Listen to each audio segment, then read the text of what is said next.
Bapak Muhammad Taufik, ME, selaku Ketua Pengurus Daerah IKADI Ikatan Dai Indonesia Palembang. Yang kami hormati, narasumber kita pada pagi hari ini, Bapak Profesor Dr. Haji Dai Mubarak, SE, MH, MAG, Guru Besar Hukum Islam Fakultas Syariah dan Hukum UIN Sunan Gunung Jati, Bandung, dan BPH Dewan Syariah Nasional Majelis Ulama Indonesia. Dan narasumber kita yang kedua, Bapak Haji Henry Tanjung, SSI, MM, MAG, MPhil, PhD, Wakil Direktur Pasca UIK Bogor, dan Badan Pengurus Badan Wakaf Indonesia. Yang kami hormati Bapak Ahmad Sudiro, SE, MKom, AKCE, dosen Fakultas Ekonomi Universitas Sriwijaya, selaku moderator workshop hari ini. Dan yang kami hormati, dosen jurusan akuntansi Fakultas Ekonomi Universitas Sriwijaya dan pengurus daerah Ikatan Dai Indonesia Palembang. Dan kami ucapkan selamat datang kepada hadirin sekalian yang kami banggakan dalam acara workshop wakaf tunai yang diselenggarakan oleh dosen jurusan akuntansi Fakultas Ekonomi Universitas Sriwijaya bekerja sama dengan pengurus daerah Ikatan Dai Indonesia Palembang. Kegiatan workshop ini berlangsung pada hari ini yaitu Minggu 21 November 2020 secara virtual melalui platform Zoom dengan mengusung tema sosialisasi dan edukasi tunai dan produktif. Sebelumnya, perkenalkan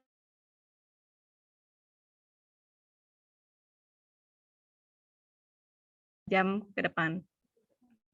Berikut disampaikan tata tertib acara workshop. Yang pertama, peserta menggunakan nama lengkap di Zoom sesuai dengan nama yang tertera pada saat mengisi form registrasi. Yang kedua, peserta mengaktifkan kamera serta memakai virtual background yang sudah disediakan panitia dan mematikan suara selama kegiatan berlangsung. Ketiga, apabila peserta yang mengikuti workshop mempunyai pertanyaan, silakan bertanya pada sesi tanya jawab dengan raise hand terlebih dahulu dan mengaktifkan suara jika sudah dipersilakan. Yang keempat, peserta yang akan mendapatkan e-certificate adalah peserta yang terdaftar di form pendaftaran dan mengisi absensi di pertengahan acara. Yang kelima, link e-certificate akan dibagikan melalui WhatsApp group. Yang keenam, peserta wajib mengikuti dari awal sampai acara selesai dengan baik dan tertib. Demikian tata tertibnya, mohon untuk diperhatikan demi kelancaran acara. Memulai acara workshop hari ini, peserta dimohon semuanya untuk mengaktifkan kamera. Agenda yang pertama yaitu pembukaan acara workshop dan kata sambutan dari Ketua Pengurus Daerah IKADI, Ikatan Dai Indonesia Palembang. Sebelumnya saya bacakan profil singkat beliau. Muhammad Taufik ME, pendidikan terakhir Magister Ekonomi Syariah, dari program Pasca Sarjana UIN Raden Fatah Palembang.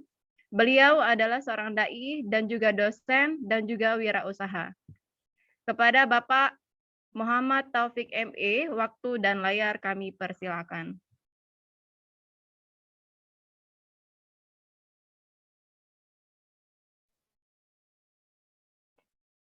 Baik, terima kasih. Assalamualaikum warahmatullahi wabarakatuh. Waalaikumsalam warahmatullahi wabarakatuh. Alhamdulillah. Alhamdulillahirabbil alamin. Assalatu wassalamu ala asrofil anbiya'i wal mursalin wa ala alihi wa ashabihi ajmain. Amma ba'd. Faqala Allah Ta'ala fil Qur'anil Karim, a'udzubillahi minasyaitonir rajim. Ya ayyuhalladzina amanu taqullaha haqqa tuqatih wa la tamutunna illa wa antum muslimun. Shadaqallahul azim wa shadaqar rasul karim, amma ba'd.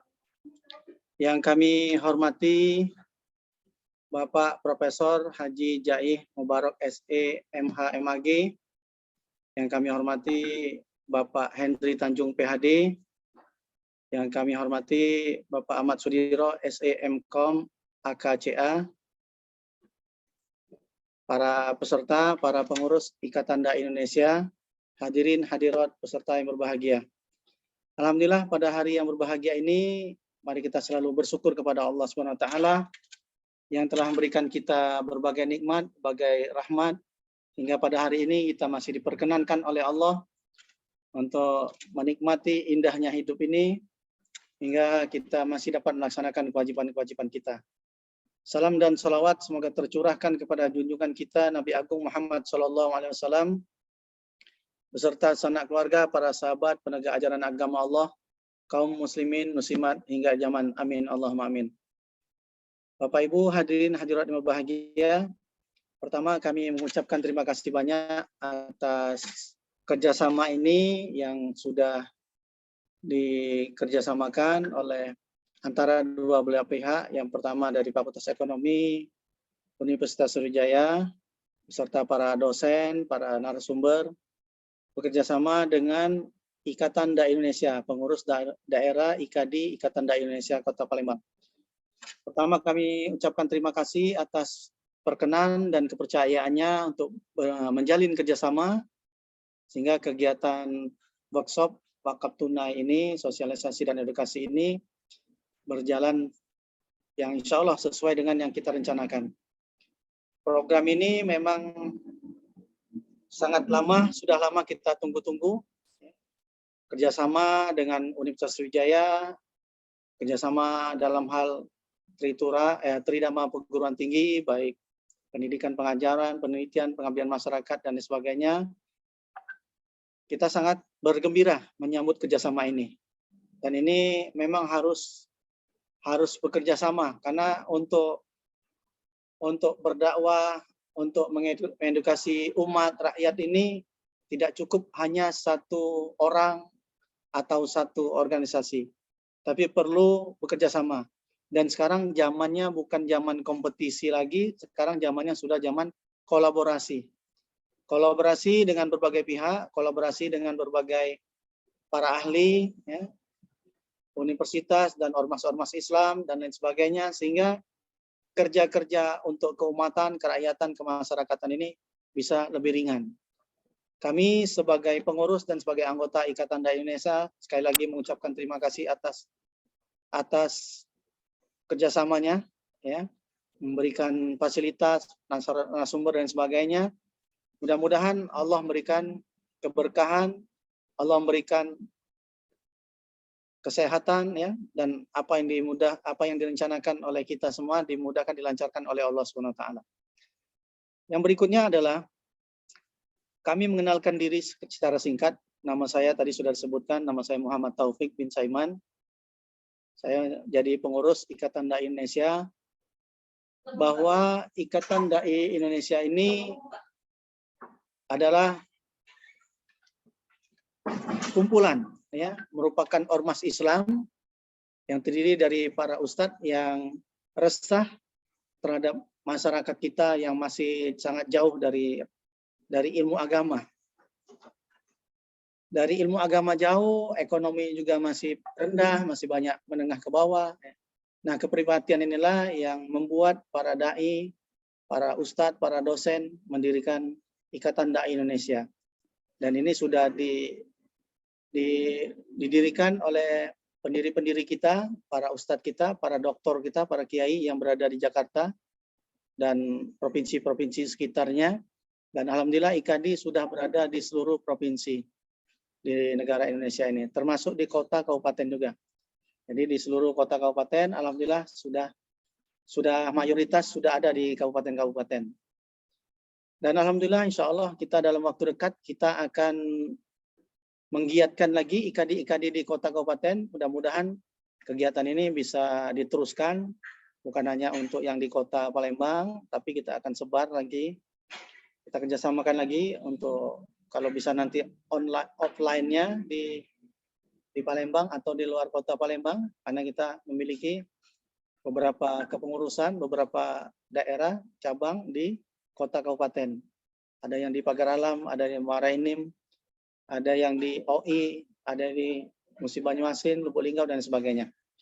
Nah, ini merupakan ladang dakwah kita semua, dan ini tidak bisa dikerjakan oleh IKADI sendiri atau IKADI Kota Palembang atau IKADI Sumatera Selatan sendiri.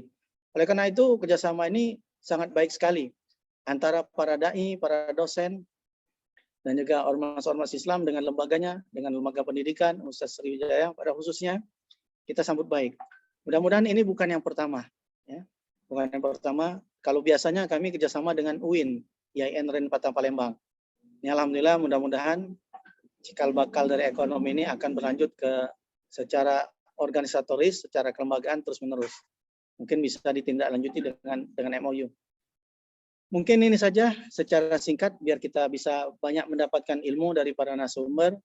Sekali lagi kami sangat menyambut baik dan dengan senang hati, tangan terbuka untuk menyambut kerjasama dalam hal berikutnya. Dan insya Allah juga kita para dai, para ustadz dari Ikatan Dai Indonesia siap ya untuk memberikan ilmu yang ada pada kami.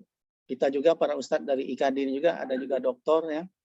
Ada juga profesor, dan juga master banyak, para ustadz dari pesantren juga banyak.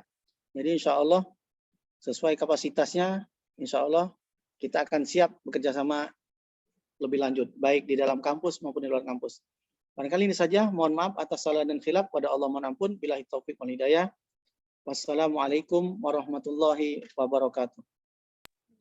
Waalaikumsalam warahmatullahi wabarakatuh. Terima kasih Bapak atas kata sambutannya. Agenda selanjutnya adalah foto bersama kepada Bapak Muhammad Taufik, Bapak Profesor Jai Mubarok, Bapak Henry Tanjung, Bapak Ahmad Sudiro untuk bersiap. Panitia diharapkan untuk mendokumentasikan momen ini.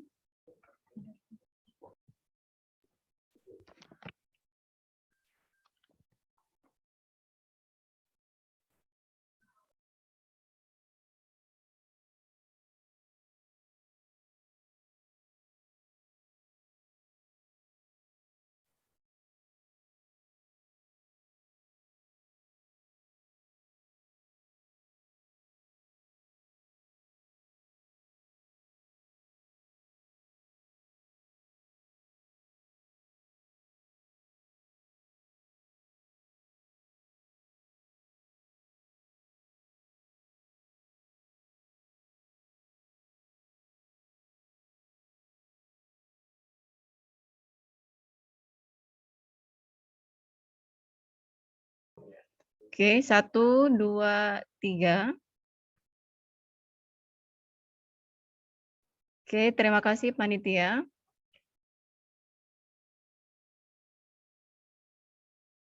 Agenda selanjutnya kita masuk pada sesi pemaparan materi oleh para narasumber yang akan dipandu oleh moderator Bapak Ahmad Sudiro, SE MKom AKSIE. Sebelumnya saya akan membacakan profil singkat beliau.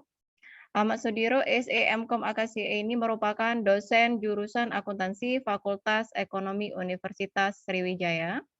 Mari kita sama-sama menyambut moderator kita, Bapak Ahmad Sudiro, SE MKom AKSIE.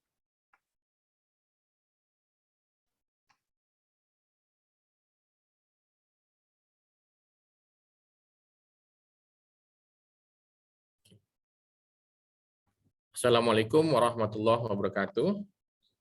Bismillahirrahmanirrahim.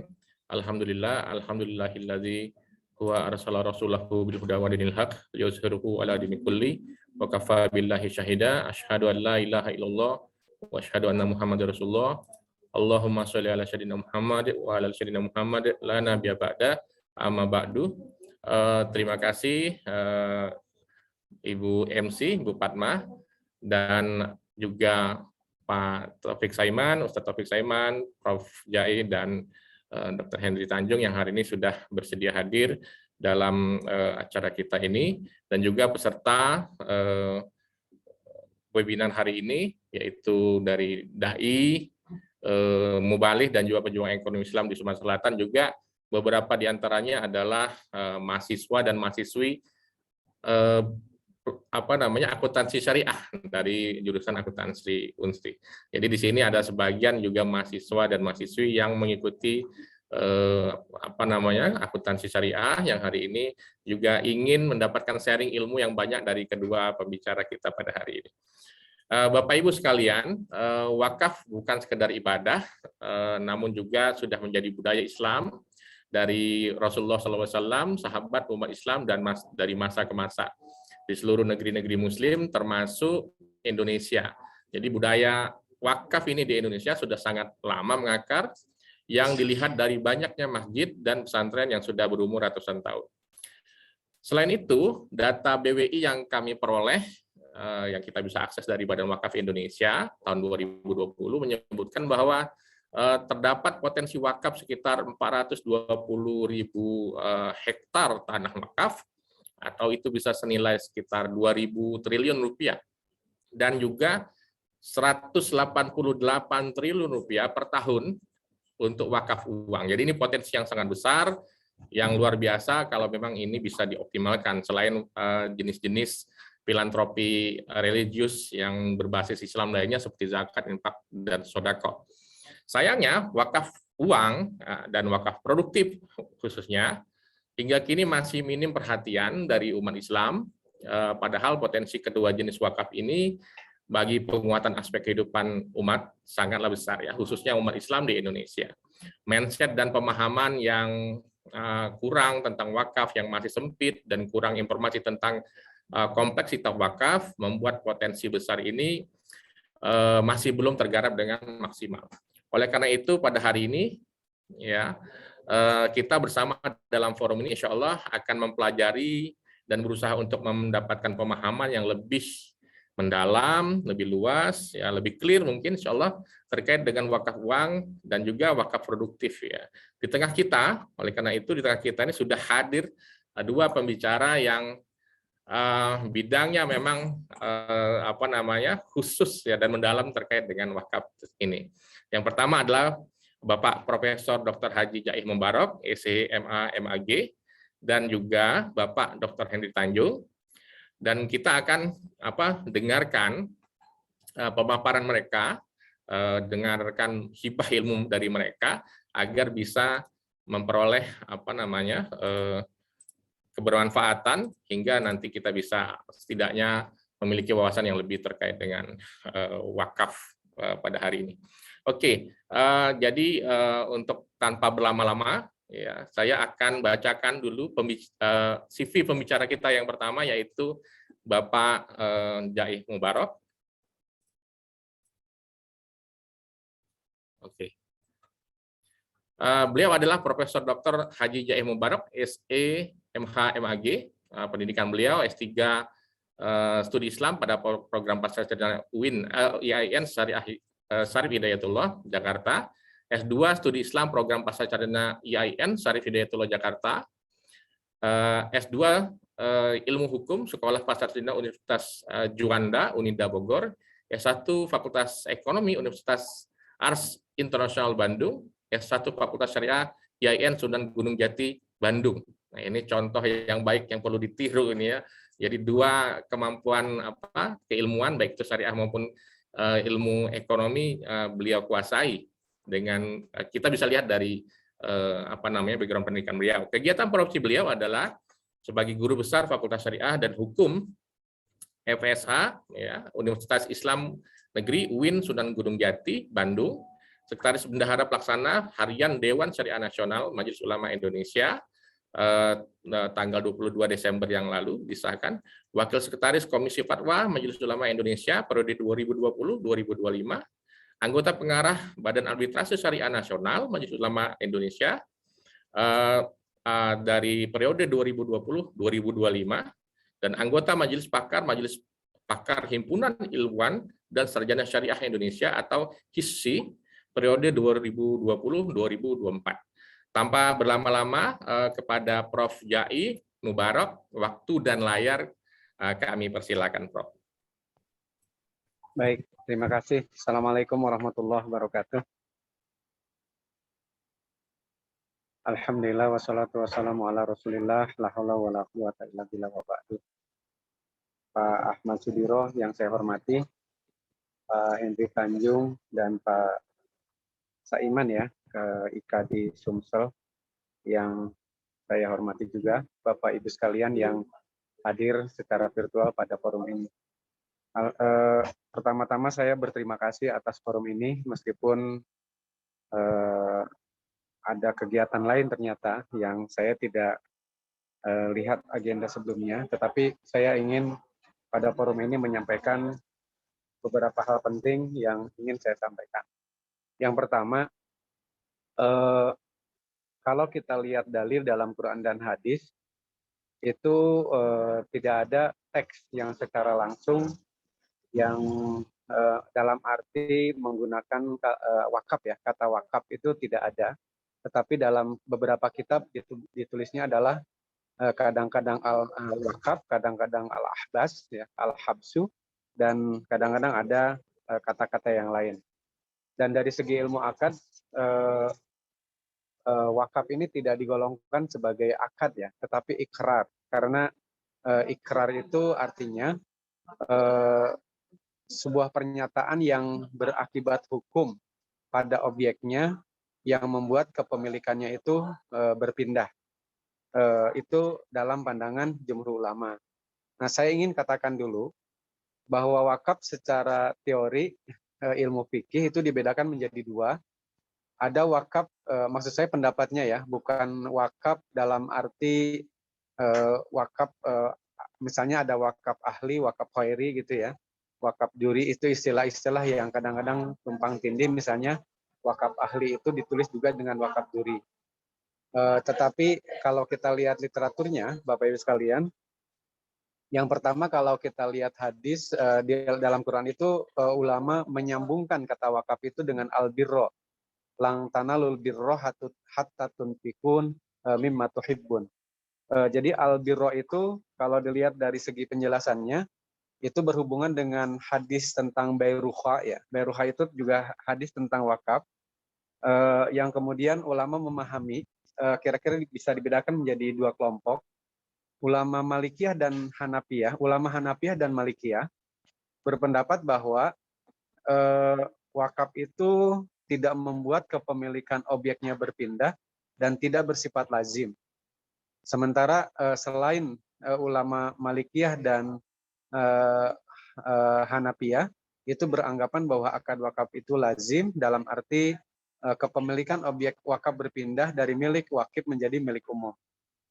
Yang kemudian dalam pandangan ulama Maliki itu diperkenalkan wakaf muakkad. Jadi wakaf untuk jangka waktu tertentu ya. Karena dalam pandangan ulama Imam Malik benda wakaf itu masih tetap menjadi milik wakif kecuali memang secara eksplisit dinyatakan bahwa dia memang terlepas dari kepemilikannya wakif. Karena prinsip dasarnya benda wakaf itu masih menjadi milik wakif dalam pandangan Imam Malik dan Imam Hanafi. Meskipun kalau kita lihat di literaturnya, misalnya Imam Muhammad, Imam Zufar sudah berbeda dengan pandangan pendapat Imam Abu Hanifah terkait dengan kepemilikan objek wakaf ini.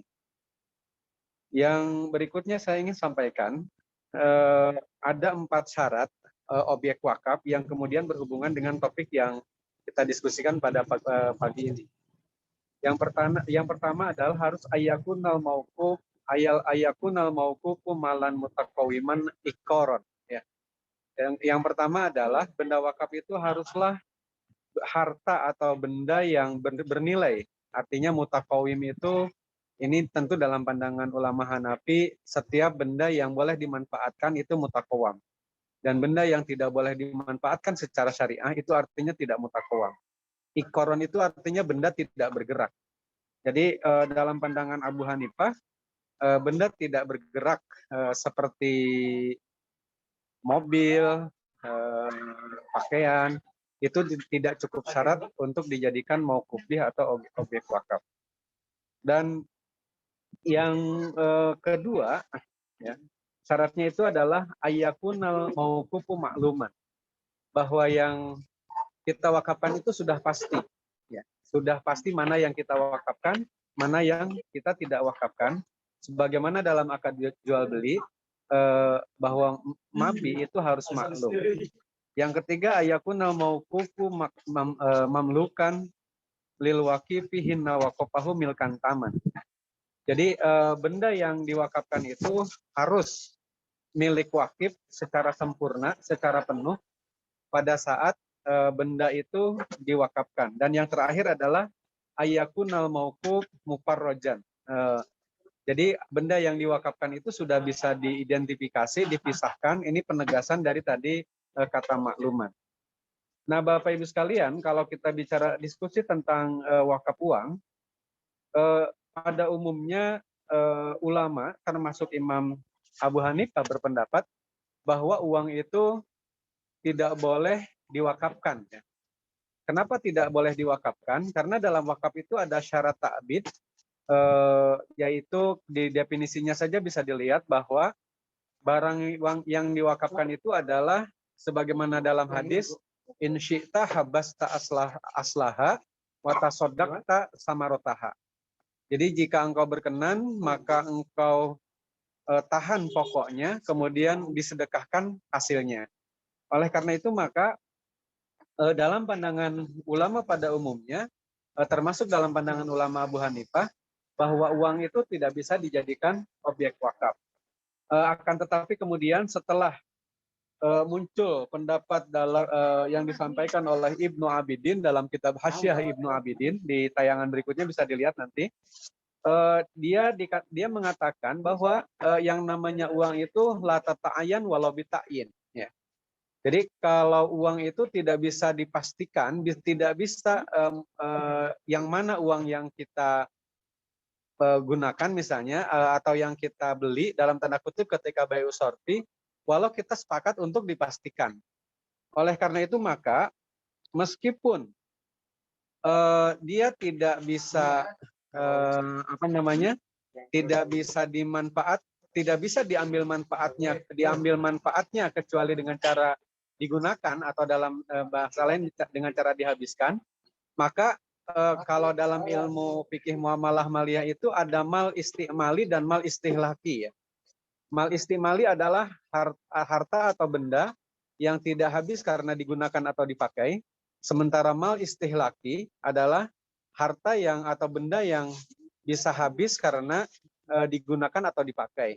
Nah, sementara sebelum Ibnu Abidin menyampaikan pendapatnya atau mengulas lebih dalam, karena ternyata juga disandarkan juga kepada Imam Muhammad dan Imam Zufar, artinya sebelum Ibnu Abidin juga sudah ada, cuma belum digali secara lebih detail, bahwa dalam wakaf uang ini tergantung pada niatnya. Kalau uang ini memang niatnya untuk apabila orang menyerahkan uang kepada pihak lain yang kemudian penerimanya menggunakan dan menggunakannya untuk membeli makanan dan makanan itu dimakan, maka dia tidak bisa dijadikan objek wakaf. Tetapi kalau uang itu diwakafkan oleh wakif, maka kemungkinan dua. Uang itu adalah digunakan dengan akad qard, dipinjamkan, kemudian pada saat peminjam pada saat tertentu atau pada waktu yang disepakati, peminjam atau muktarid akan mengembalikan dana kepada mukrid, berarti kepada nadir dalam hal ini, berarti suatu saat akan balik lagi duit itu. Atau dengan akad mudorobah. Ya. Akad mudorobah itu artinya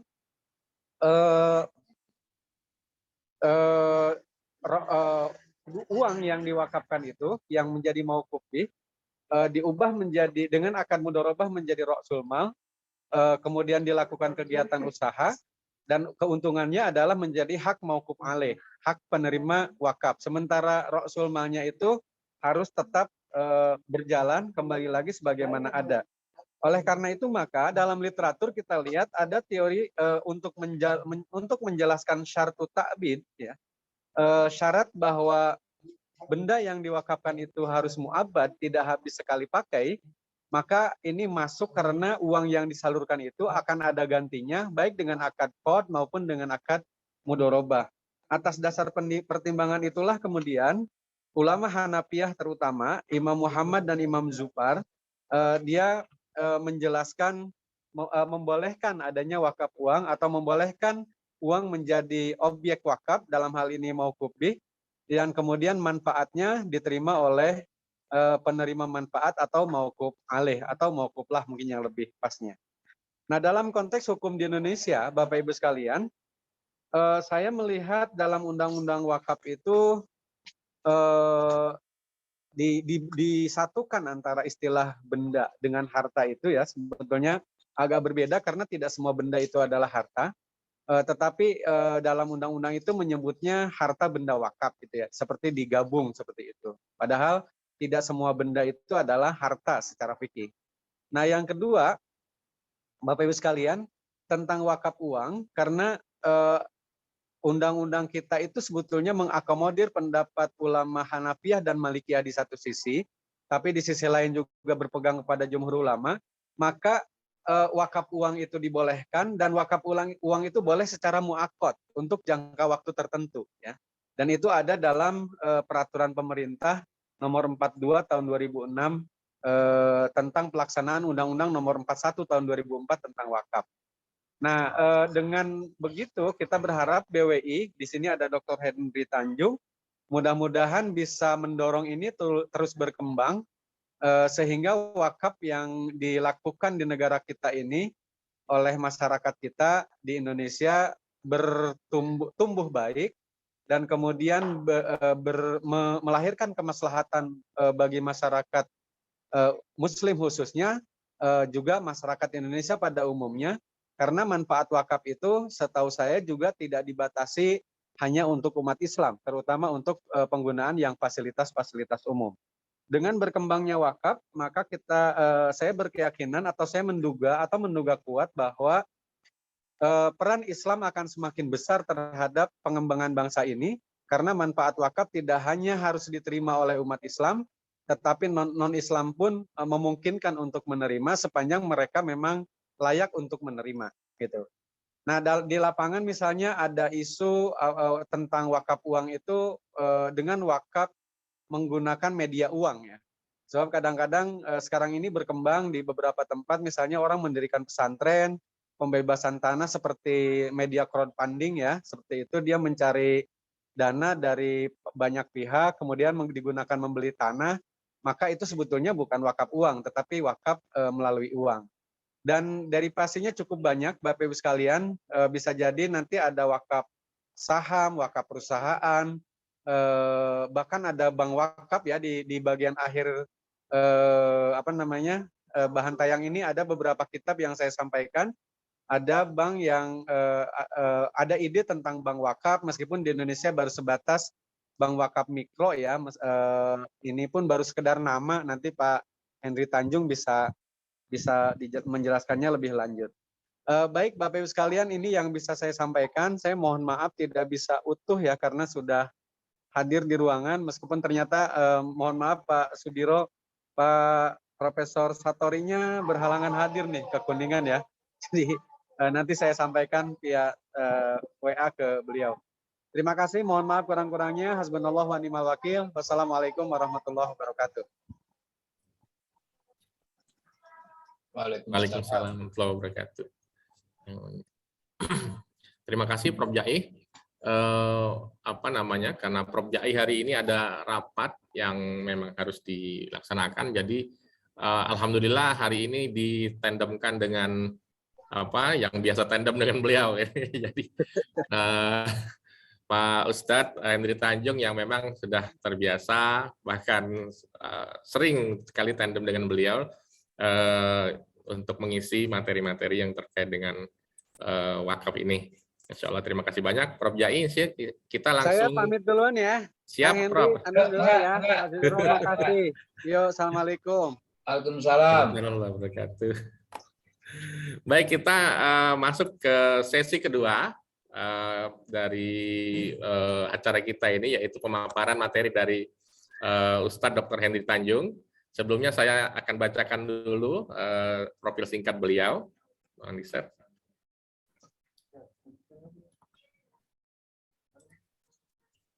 Ya.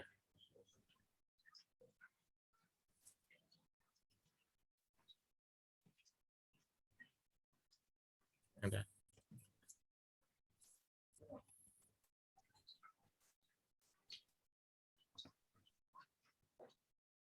Oke. Baik,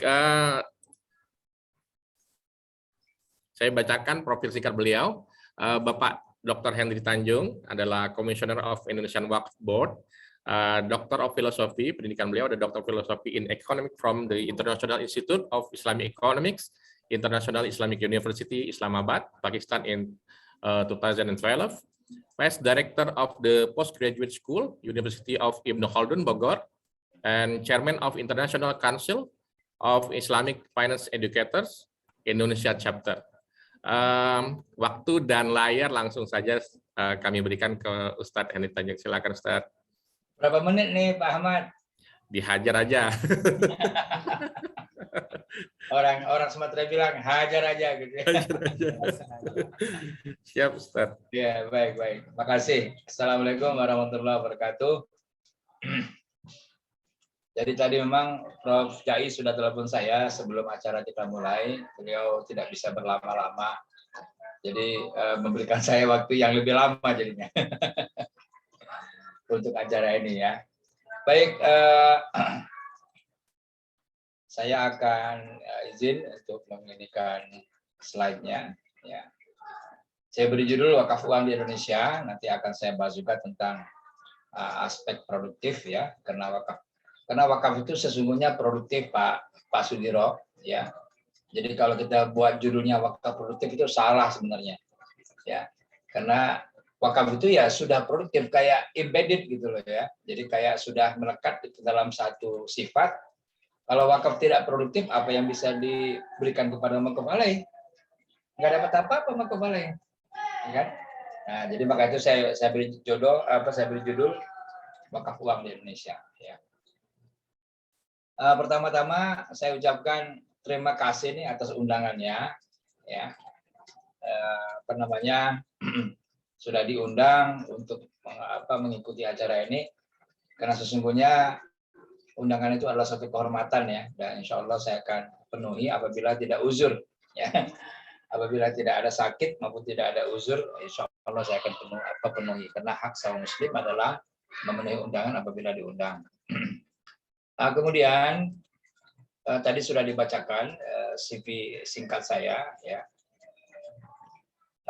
Di sini ada quote yang kecil ini ya, dari para ustadz sekalian. Ini ustadz-ustadz IKADI ini kan banyak yang ini ya, dosen-dosen ya, banyak yang doktor ya, master, profesor juga ada. Di sini saya quote ini saya nggak tahu ini tiba-tiba muncul quote ini di website di Google ya, saya juga nggak tahu, ketika saya searching muncul Google ini. Judulnya kehebatan Islam itu hebat jika diamalkan ya. Begitu dengan wakaf, itu akan hebat jika diamalkan. Ya. Jadi kalau baru diseminarkan belum hebat itu, Pak Sudiro. Ya, tapi seminar itu penting untuk apa? Untuk literasi, ya, untuk edukasi gitu ya. Tapi kalau kita berhenti hanya di seminar, nah itu yang menjadi tidak hebat itu, ya. Nah, mestinya nanti ada sesuatu action yang bisa kita ambil setelah seminar ini gitu. Misalnya gerakan IKADI berwakaf. Nah, gitu kan. Itu. Jadi harus ada, atau unsri berwakaf gitu. Gitu Pak Sudiro, harus ada action kita. Jadi jangan hanya sekedar selesai seminar ini, selesai wassalam tutup gitu. Jangan. Ya, karena amal itu jantungnya Islam ya. Rasulullah itu mengatakan apabila kita tidak beramal, ya kita tahu ilmunya tapi tidak beramal itu seperti apa? Kalau Imam Abu Ghazali mengatakan seperti kita menanam pohon, seperti kita mendapatkan bibit yang bagus tapi tidak kita tanam, ya. Nah, jadi bayangkan kita dapat bibit yang bagus tapi nggak kita tanam, kan nggak ada hasil apa-apa. Seperti itulah apabila kita dapat ilmu tapi tidak kita amalkan ya. Nah, ini pun sekalian juga kepada kawan-kawan yang ingin menjadi anggota profesi internasional ya, namanya ICV, International Council Islamic Finance Educators. Ini pengajar-pengajar ekonomi dan keuangan Islam. Ya boleh mendaftar ke saya untuk menjadi anggota ya, anggota profesi internasional, sebab untuk Indonesia chapter saya diminta oleh teman-teman sebagai ketua. Ya. Baik. Nah, pertama saya ingin menyampaikan tulisan saya di Republika. Ini tanggal 21 Januari ya. Tahun ini ya, 2021. Ya. Jadi 21/01/2021. Itu enak tuh. Ya, tanggalnya enak tuh ya. 21/1/21 ya. Ini ketika itu menyambut gerakan wakaf uang dari Presiden Jokowi ketika itu. Ya. Jadi Presiden Jokowi launching tanggal 25 Januari, tulisan ini muncul tanggal 21 Januari. Ya. Nah, di sini tadi yang dijelaskan oleh Pak Sudiro ya, potensi wakaf kita di sini saya jelaskan ya. Dari mana hitungan itu saya jelaskan ya. Nah, mungkin nanti bisa kawan-kawan melihat sendiri ya, bahwasanya wakaf uang ini ke depan ya 2022, 2023 sampai ke depan itu akan menjadi primadona ya. Kenapa? Ya, karena nilainya yang tidak besar, yang kedua volumenya yang sangat besar gitu ya. Kalau kita wakaf aset, katakan kita wakaf rumah itu kan, kita harus punya aset yang besar. Minimal kalau kita mau wakaf rumah kita untuk menjadi rumah tahfiz gitu ya, maka kita harus memiliki 3 rumah itu Pak Sudiro ya, karena maksimal 1/3 dari harta kita yang boleh kita wakafkan. Jadi kalau kita punya rumah atu-atunya ya, apa itu atu-atunya ya, punya rumah satu-satunya gitu, itu nggak boleh diwakafin itu ya. Kalau punya rumah 2 itu pun masih dihitung lagi apakah ada aset yang lain. Kalau cuma asetnya rumah aja ya harus 3 baru boleh 1 diwakafkan gitu ya. Gitu. Jadi kalau rumah 4 ya bolehlah 1 diwakafkan. Nah, kalau rumahnya 5 ya bolehlah 1 ya, kalau rumahnya 6 bolehlah 2 ya. Nah, gitu. Jadi apa namanya? Wakaf uang ini akan menjadi primadona ke depan ya. Jadi apalagi Presiden sudah meluncurkan gerakan nasional wakaf uang. Nah, ini akan sangat kuat ya. Jadi ini hitungan kita ya tentang potensi tadi ya. Jadi menurut survei yang dilaksanakan oleh Alfara dengan sampel 3.000 orang ya, itu pengeluaran amal rata-rata untuk orang Indonesia itu 5%. Ya, 5% per bulan. Jadi kalau orang punya gaji 10 juta, itu kira-kira 5% itu berapa? 10 juta. 1 juta 10% ya, 500.000 lah. Ya. Jadi kalau dia punya uang 10 juta, 500.000 itu untuk amal gitu. Ya, macam-macam tuh, ya. Bisa untuk ini, pokoknya untuk amal. Itu survei, ya. Nah, lalu dikaitkan dengan jumlah orang Indonesia, ya, totalnya berapa dengan rumah tangga sebanyak 66 juta rumah tangga, ya. Kemudian dengan pertumbuhan 1,5% menjadi 1 juta tahun 2020, maka dapatlah angka 10,875 triliun per bulan. Berarti setahunnya kira-kira 130 triliun. Nah, gitu ya. Itu hitungannya.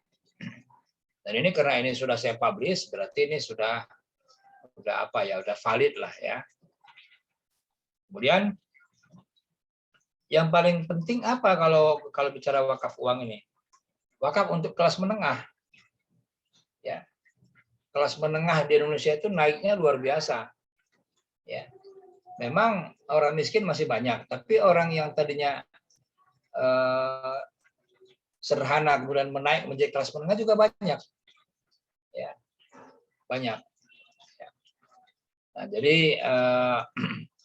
kalau kita lihat juga kelas menengah itu dibagi-bagi lagi ya pada 4 kelompok ya.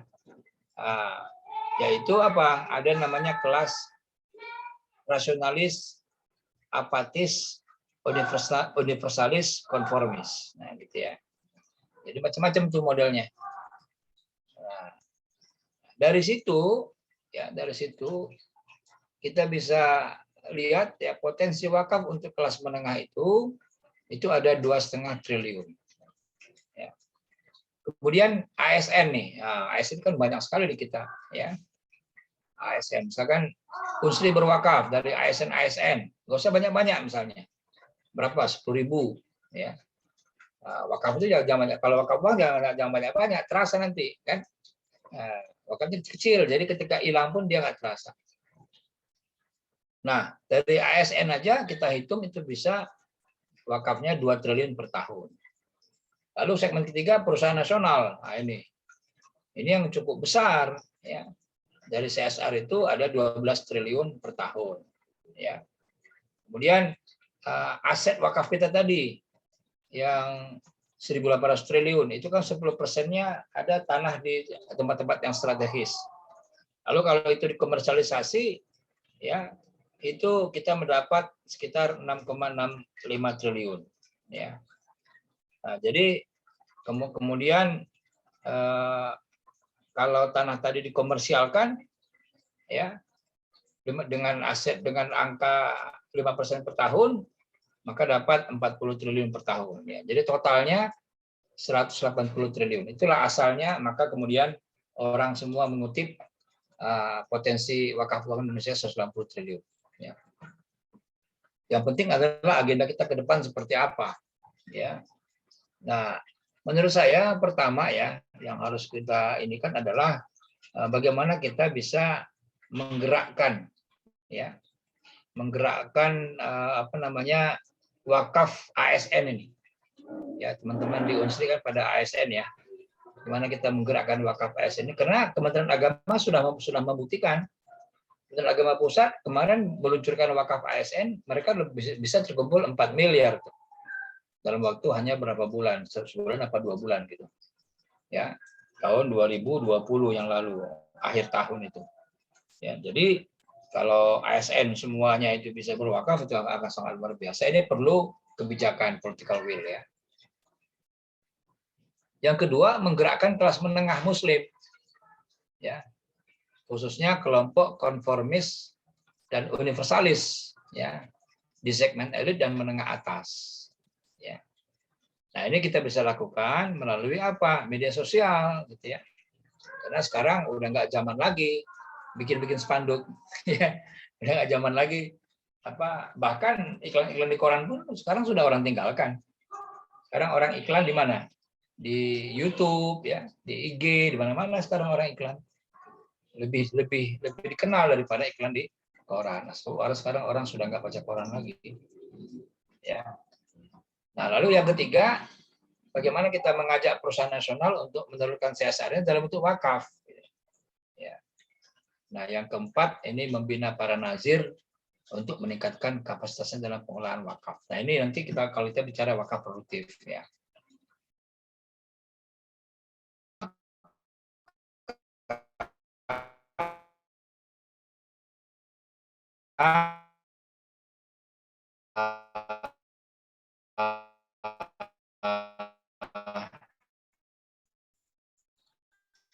2021 nasional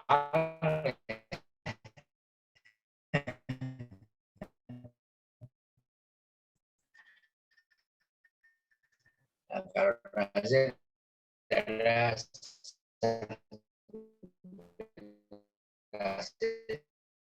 ada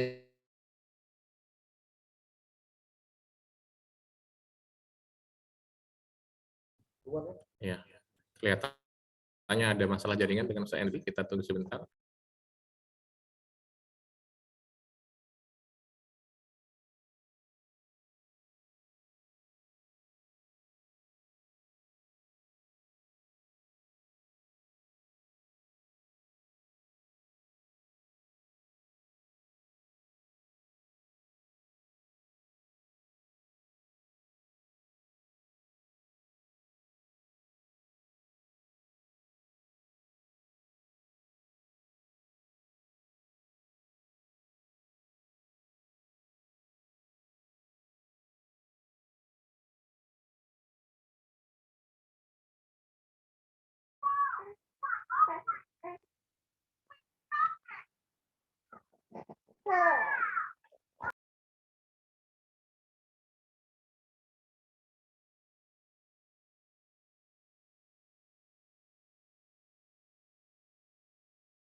Alhamdulillah sudah bisa join kembali. Silakan Ustadz.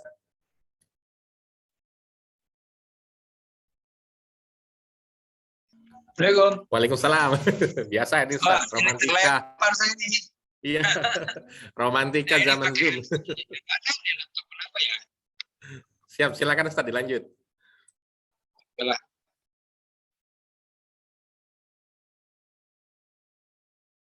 Oke, saya teruskan aja ya. Silakan Ustadz. Ya, jadi ini tapi tanpa ini jadinya nih, tanpa slide ya. Jadi itu tadi kalau kita bicara tentang wakaf uang ya. Tadi Pak Profesor Jai sudah banyak bicara tentang wakaf uang ya. Dari sisi fikih ya. Saya nggak mau membahas terlalu dalam tentang perdebatan. Memang ada perdebatan itu ya. Tapi saya tidak mau membahas terlalu dalam. Kita bahas saja imam yang membolehkan, yaitu Imam Az-Zuhri ya, wafat pada berapa? 125. Oke, sebentar ya Pak ya, saya kirim slide-nya ya, biar bisa ditayangkan ya.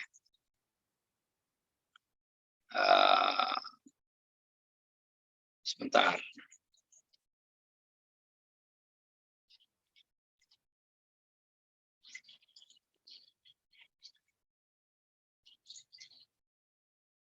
Saya coba dulu, siapa tahu bisa di sini.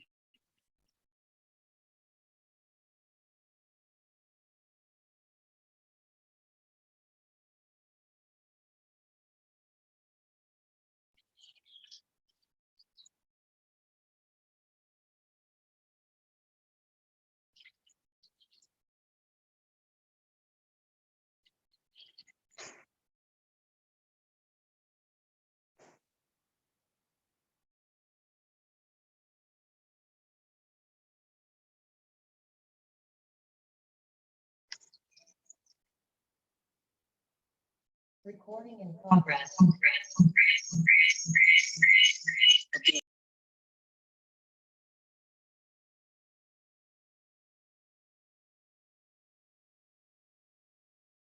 Saya sudah bisa masuk lagi ya. Baik, saya nggak bisa ini. Tolong saya jadikan ke host dulu sebentar. Oke.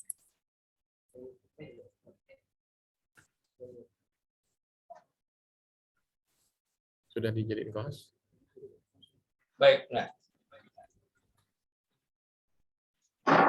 Ya, jadi memang kalau kita bicara wakaf uang ini memang belum dikenal ya di zaman Rasul ya. Jadi karena dia baru dipraktekkan di awal abad kedua Hijrah. Ya. Jadi memang kalau kita mengacu kepada Rasul, memang ada istilah wakaf uang. Nah, Imam Al-Zuhri yang pertama kali mengenalkan ya, wakaf ini, dan kemudian beliau menganjurkan wakafnya dinar dan dirham, ya, karena ketika itu dalam uang, untuk pembangunan sarana dakwah sosial dan pendidikan umat Islam. Ya. Jadi itu.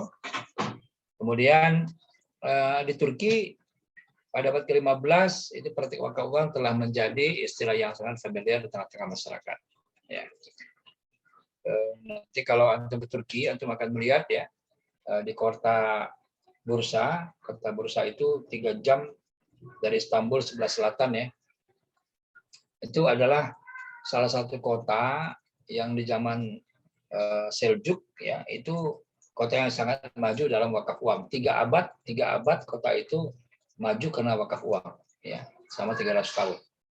Ya, alhamdulillah saya udah ngopi di kota Bursa itu ya.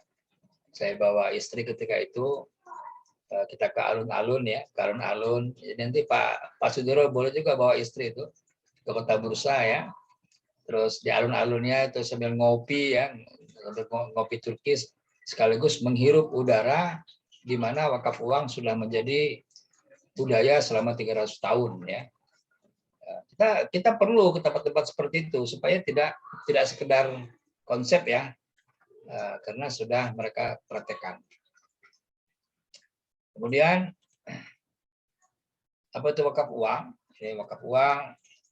Kalau wakaf uang yang ada dalam undang-undang ya, ini saya bahas wakaf uang dalam undang-undang ya, bukan wakaf uang dalam fikih ya. Wakaf uang dalam undang-undang itu adalah cash deposit. Ya. Jadi deposit uang, simpanan uang dalam lembaga keuangan seperti bank, di mana wakaf uang itu diinvestasikan dalam profitable business activities. Jadi maka itu dia sifatnya harus produktif. Tidak boleh wakaf itu idle. Ya. Nah, lalu keuntungan dari hasil investasi tersebut digunakan untuk segala sesuatu yang manfaat secara sosial keagamaan. Nah, nanti untuk wakaf alai, ya terserah apa program nazir terserah. Ya, wakaf alainya apa terserah. Boleh muslim, boleh non muslim. Ya. Lalu fatwa wakaf uang ini sudah dikeluarkan tahun 2002, ya. Jadi 2 tahun sebelum undang-undang wakaf lahir itu sudah ada fatwa wakaf uang. Jadi fatwanya mendahului undang-undangnya, ya. Nah, di sini dijelaskan wakaf an-nuqud atau wakaf uang itu adalah wakaf yang dilakukan oleh seseorang. Ya, jadi pribadi boleh, saya boleh, ya Pak Sudiro boleh, kawan-kawan yang lain boleh, atau sekelompok orang, nah tadi itu ya, misalkan unsri, ya berwakaf, atau lembaga atau badan hukum dalam bentuk uang tunai. Yang kedua, termasuk dalam wakaf adalah sesuatu berharga. Nah, makanya sekarang udah ada wakaf saham, ya, ada wakaf apalagi reksadana, ya. Itu yang wakaf hak kekayaan intelektual, ya, wakaf hak paten, property right dan sebagainya. Dan wakaf uangnya hukumnya boleh, ya. Nah, disalurkan hanya kepada hal-hal yang syar'i. Ya, yang paling penting itu poin yang nomor 5. Ini yang paling penting. Nilai pokok wakaf uang harus dijamin kelestariannya. Nah, gimana cara menjaminnya? Orang-orang ekonomi yang paling tahu itu, ya. Dengan menggunakan konsep manajemen risiko, risk management, ya. Jadi ini luar biasa, ya, ilmu-ilmu yang selama ini kita nggak anggap dia ilmu yang terkait dengan akhirat kita, ternyata sekarang kita jadi tahu bahwasanya ilmu manajemen risiko itu sangat penting dalam pengelolaan wakaf. Artinya apa? Ilmu manajemen risiko itu sangat penting untuk akhirat kita, gitu, ya. Jadi jangan selama ini ini ilmu Yahudi kan gitu ya kadang-kadang, ya. Bukan, ini adalah ilmu yang penting untuk kita mengembangkan nilai wakaf. Ini bolehnya wakaf uang tadi, ya. Jadi dengan cara apa? Menjadikan dinar sebagai modal usaha. Kemudian untungnya disalurkan kepada wakaf alai. Ini berarti investasinya langsung, ya. Jadi orang yang mewakafkan uang, misalkan 1 miliar, itu diinvestasikan langsung ke dalam bentuk usaha. Misalnya usaha apa? Usaha percetakan misalnya. 1 miliar beli alat-alat, ya, beli mesin, beli segala macam, lalu diusahakan seperti kita mengusahakan percetakan, lalu keuntungannya untuk disalurkan kepada orang-orang miskin. Ya. Itu awalnya dulu wakaf uang, karena dulu kan uang itu dinar, ya, emas.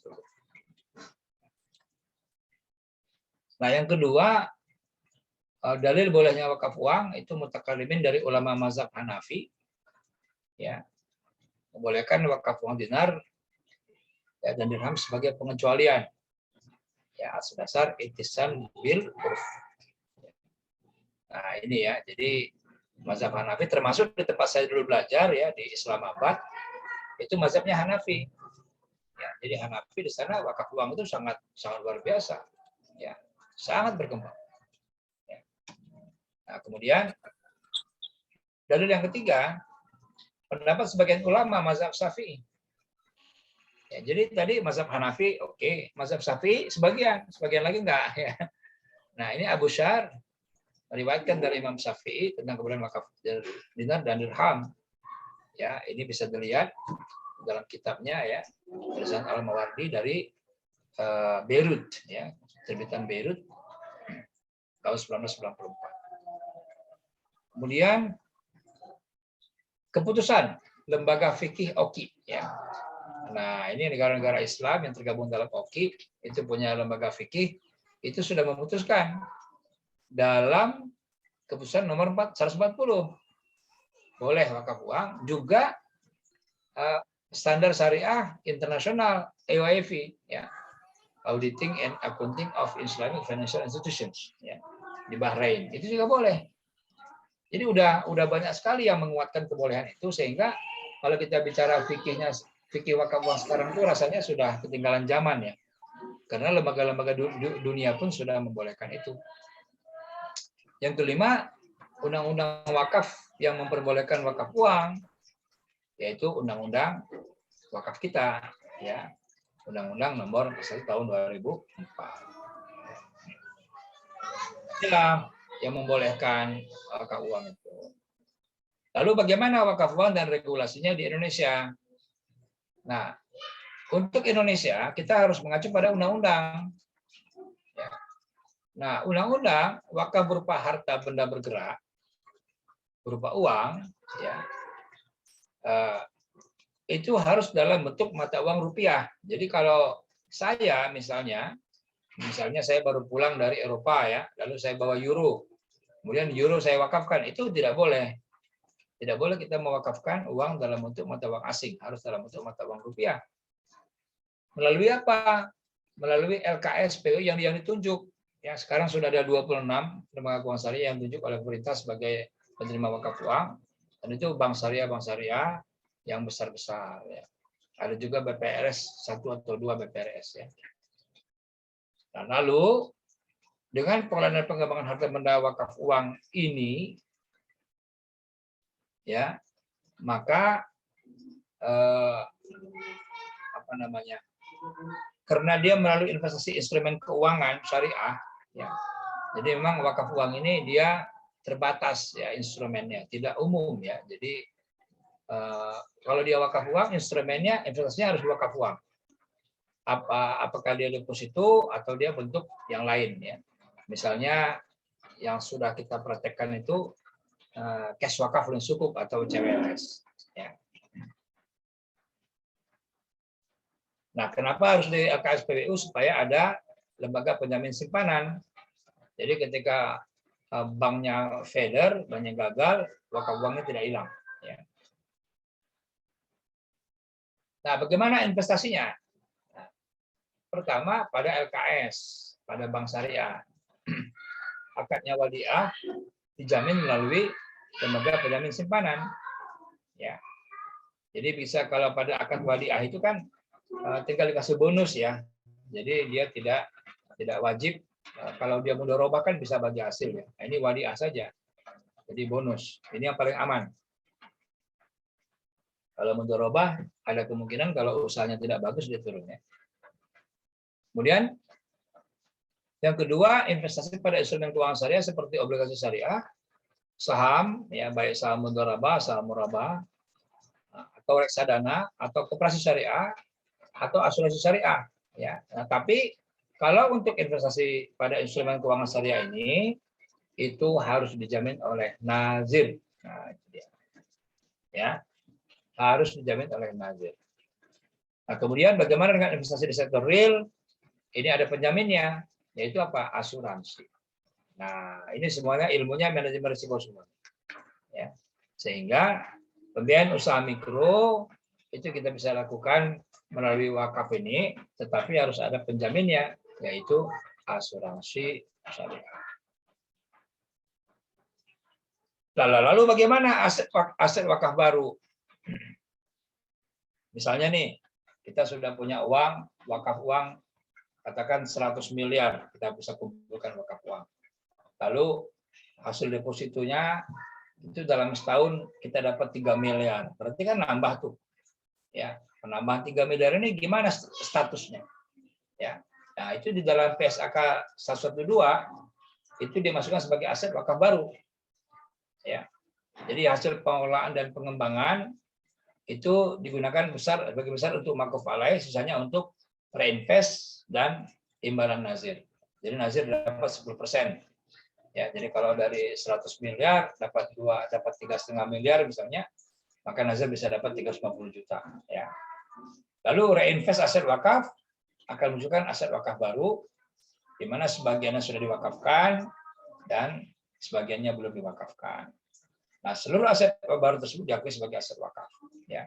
Jadi kalau misalkan dapat 3,5 miliar, 350 juta untuk nazir, kemudian 2 miliar untuk Maquf Alaih misalnya, lalu sisanya 1,15 miliar kita invest. Nah, ini menjadi aset wakaf baru ya. Jadi aset wakafnya bertambah. Nah, apa saja manfaat wakaf uang ini? Pertama, dapat dilakukan oleh siapa saja. Ya, jadi kita pun para dai pun ya, itu enak tuh kalau bicara wakaf uang, karena kalau bicara wakaf aset itu hanya orang-orang kaya yang mampu. Ya. Kalau bicara wakaf uang, siapa saja mampu, bahkan orang-orang miskin pun dia bisa berwakaf gitu. Ya. Misalnya di koperasi yang saya ketua pengawas syariahnya itu kita minta anggota koperasi berwakaf 1 minggu itu 2.000 rupiah. 1 minggu loh. Berarti kan sehari berapa? Sehari 300 perak kan. Itu nggak ada yang nolak tuh. Seminggu 2.000 rupiah. Ya, tapi karena anggota koperasi kita banyak, ya. Jadi kurang lebih udah 2 tahun lah kita jalankan pengumpulan wakaf uang ini. Sekarang sudah terkumpul 16 miliar. Sorry, ya. Sudah terkumpul berapa? 16 miliar. Insya Allah. Hanya dari 2.000 rupiah. Jadi manfaat wakaf uang ini yang berwakaf bisa siapa saja. Yang kedua, setoran dan jangka waktunya fleksibel. Ya. Nah, kita juga mengenalkan wakaf muakkad. Ya. Wakaf muakkad ini wakaf yang sifatnya sementara. Ya, misalnya kalau saya punya uang 100 juta, saya belikan cash wakaf link sukuk CWLS misalnya selama 5 tahun, nanti 5 tahun uang saya kembali 100 juta. Ya. Lalu untungnya buat saya apa? Untungnya buat saya bagi hasil daripada sukuk yang saya beli tadi wakafkan. Nah, makanya namanya cash wakaf link sukuk ya. Wakaf uang yang dikaitkan dengan sukuk. Ya. Nah, kemudian dananya tidak berkurang dan sarana investasi akhirat.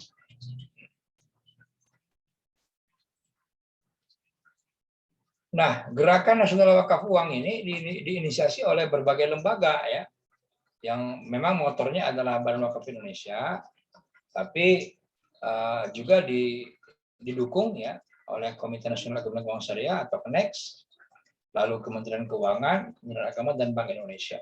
Jadi ini adalah salah satu instrumen keuangan syariah yang sekarang mulai diminati oleh orang-orang kaya ya. Kenapa? Karena lewat model cash wakaf link sukuk ini, CWLS ini, uang mereka tidak hilang, tapi mereka bisa beramal. Nah, apa tujuan gerakan wakaf uang? Ya, pertama, untuk memasyarakatkan wakaf uang itu sendiri ya. Karena terus terang wakaf uang ini belum begitu apa di masyarakat ya. Belum begitu dikenal di masyarakat wakaf uang ini. Orang tahunya kalau wakaf itu kuburan. Ya. Kenapa? Dulu waktu saya kecil-kecil juga gitu. Kalau saya lewat kuburan ada ditulis tanah wakaf gitu kan. Nah, gitu. Jadi sampai sekarang pun kalau kita bicara wakaf, oh itu kuburan. Gitu. Selalu karena pengalaman gitu ya, pengalaman kecil itu. Makanya merubah mindset ini pun tidak mudah ini. Makanya kalau ada teman-teman yang menggerakkan wakaf uang, bikin webinar ini, saya sangat berbahagia gitu.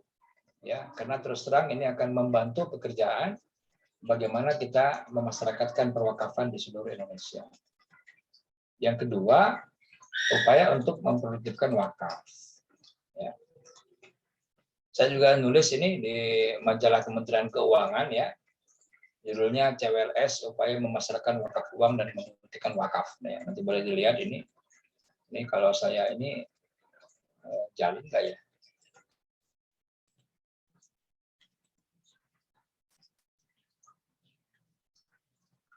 Kebuka enggak? Oh. Coba buka aja deh.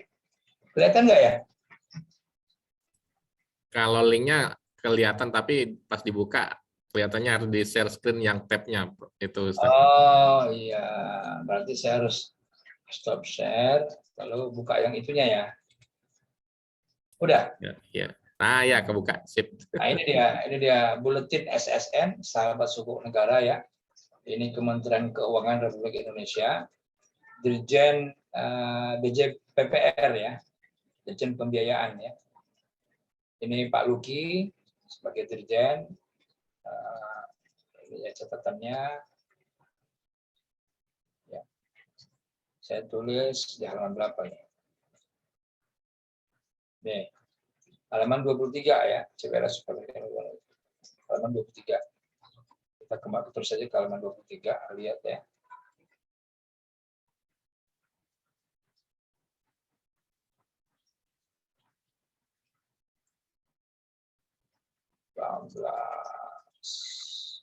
Nah, ini dia. Ya, CWLS Bank ya, Hendy Tanjung ya, Indonesia. Ini kalau kita lihat CWLS kita itu lumayan ya. Ini kita lihat ya, ini dia. Kita sudah 2 kali ya, 3 kali sebenarnya, tapi ini ketika ini terbit baru 2 kali. Pertama kita terbitkan SW 001 ya, sukuk wakaf 001. Ini nominalnya 50,849 miliar ini. Sifatnya non tradable, akadnya wakala, imbal hasilnya besar 6,15%. Ya, kuponnya 5% per tahun ya. Tanggal terbitnya 10 Maret 2020, tanggal tempohnya 10 Maret 2025, ya pembayaran imbalan pertama 10 April 2020. Ya, tanggal bayarnya tanggal 10 setiap bulan. Nah, setiap tanggal 10 inilah yang hasilnya itu yang kita wakafin gitu loh, kalau kita berwakaf gitu cewek. Lalu yang kedua ada sukuk wakaf retail. Nah, kalau sukuk wakaf ini yang beli sukuknya individu ya. Lembaga ya. Kalau ini retail ya, kita ini bisa 5 juta, bisa 10 juta, bisa 20 juta gitu ya. Itu terkumpul, ini pengalaman pertama SWR 01 itu terkumpul 14,9 miliar. Ya. Ini kita pasarkan kemarin 9 Oktober 2020, tutup pemasarannya 20 November 2020 ya. Underlying asset-nya adalah proyek APBN 2020. Nah, itu barangkali ya saya stop share. Nanti boleh dilihat ya di link, nanti saya akan share linknya ya. Di linknya ya, ini. Kemudian siapa terlibat dalam wakaf uang ini? Ada 8 nazir nih. Ya, warga Indonesia ada B2 Alfa, Wakaf Saman, Lasnas, Lasmu, Pompat Naras, ya. Bangsa yang terlibat ini waktu itu belum digabung nih, ya tahun lalu ini belum digabung. Sekarang udah digabung, jadi tinggal BSI dengan Bank Muamalat. Ya. Ini dia mekanismenya atas wakaf uang CWLS ya. Nah, jadi coba kita lihat di sini. Ya, ini ada banyak yang terlibat. Pertama ada Kementerian Keuangan. Ya, ada nazir-nazir ya. Nah, di sini juga kalau dia sukuk wakaf itu hanya BWI nazirnya karena dia lembaga ya. Tapi kalau dia SWR itu nazirnya banyak. Ya. Lalu ini Bank Islam maupun bukan yang Bank Islam itu masuk cash wakaf ya. Kemudian diberikan kepada BWI, lalu kemudian BWI memberikannya kepada sukuk, lalu diberikanlah kupon ya, nomor 5 ini kupon. Tapi sebelum kupon diberikan, kementerian akan menggunakan ini untuk pembangunan proyek ya. Proyek yang berbasis sukuk sudah banyak sekali di Indonesia. Lalu nazir Indonesian Wakaf Board ya. Lalu nanti hasilnya kepada cash wakaf payment sendiri. Nah, ini kita juga sudah terbitkan buku ya. Ini kalau kawan-kawan mau nanti kita kirimkan ya. Buku tentang tanggung jawab wakaf uang dan cash wakaf dan sukuk ya. Ini pengantarnya Pak Nu, ini yang nulis timnya ada 4 orang termasuk saya sendiri yang menulis buku ini. Ini kita bagikan free nih ya. Kepada siapa saja yang memerlukan kita bagikan. Cuman kita nggak banyak kemarin. Kalau nggak salah cuma 1000 yang kita cetak ini. Tapi masih ada di kantor ya, masih ada di kantor. Nanti kalau bawa kawan-kawan mau, saya akan kirimkan. Lalu ini buku saya yang terbit di Gramedia. ya ekonomi dan keuangan syariah isu-isu kontemporer. Ini ada 13 tulisan tentang wakaf dalam buku ini. Ya, buku ini terbit 2020 tahun lalu dengan pengantar Bu Sri Mulyani, ya, Ketua Umum Ikatan Ahli Ekonomi Islam. Ya, ini ada di toko Gramedia seluruh Indonesia, ya. Lalu saya akhiri saja dulu supaya kita bisa banyak diskusi banyak, ya. Saya akhiri dengan sebuah pantun nih. Ini kalau orang Sumatera nggak sah kalau nggak pantun, ya. Hendak ke hulu jalan berduri, coba terbang kaki menyeri. Bila nak maju suatu negeri, wakaf uang jadi solusi.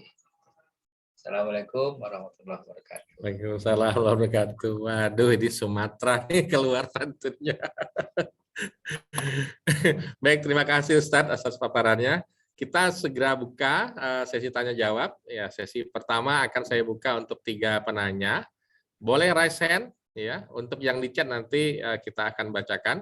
Untuk yang pertama kita utamakan yang raise hand. 1, Pak Muhliuddin Marzuki. Kepada Pak Muhlis Sudin dipersilakan. Silakan, Pak. Assalamualaikum warahmatullahi wabarakatuh. Waalaikumsalam warahmatullahi wabarakatuh. Terima kasih atas kesempatannya. Ini mungkin langsung saja ini kepada pemateri. Ini terkait dengan wakaf tunai. Tentunya di sebahagian besar masyarakat kita ini masih belum menerima, Pak. Betul. Belum menerima, Pak. Jadi langkah konkretnya itu untuk semacam edukasinya itu seperti apa? Karena mungkin bisa kita katakan itu wakaf tunai ini pembicaraan mu'abbad dengan tidak mu'abbad ini yang menjadi persoalannya, Pak. Cuma itu, Pak Profesor. Terima kasih, Pak. Ya, terima kasih. Mungkin langsung aja, Ustadz, sambil nunggu yang lain. Ya, tadi Pak Marzuki tadi ya.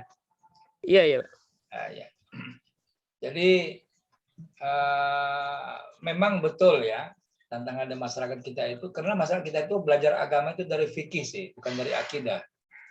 Ya, kalau kita belajar agama dari akidah, masalah fikih itu tidak terlalu kita pentingkan. Jadi kita ini ya tidak semuanya sih memang, tapi sebagian kita ini kalau bicara agama bicara hukum dulu gitu. Ya, boleh nggak? Dia nggak bicara makosid, tidak bicara tujuan. Ini kan sebenarnya wakaf ini kan sedekah kan. Sedekah wakaf ini. Masa sedekah nggak boleh dalam bentuk uang, gitu kan? Sedekah boleh dalam bentuk apa saja. Bahkan senyum saya kepada Pak Marzuki pun sedekah sebenarnya. Ya kan? Nah, ini bocor.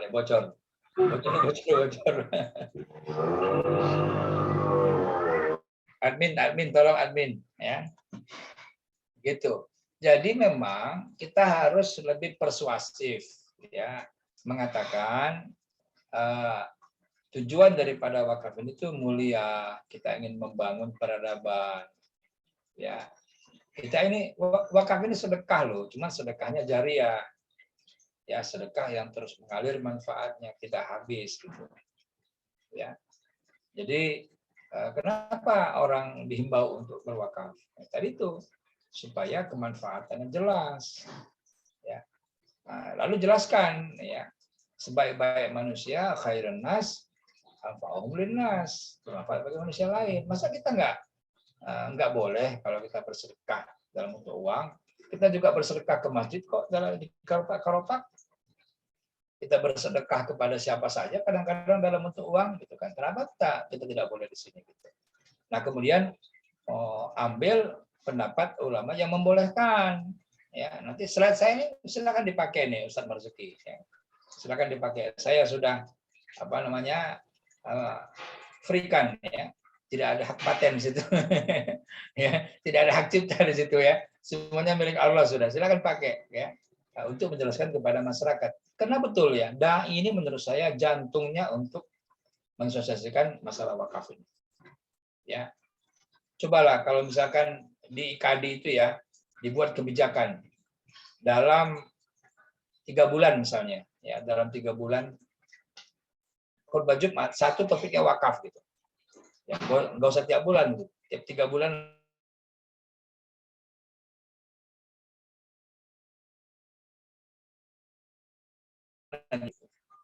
Bayangkan,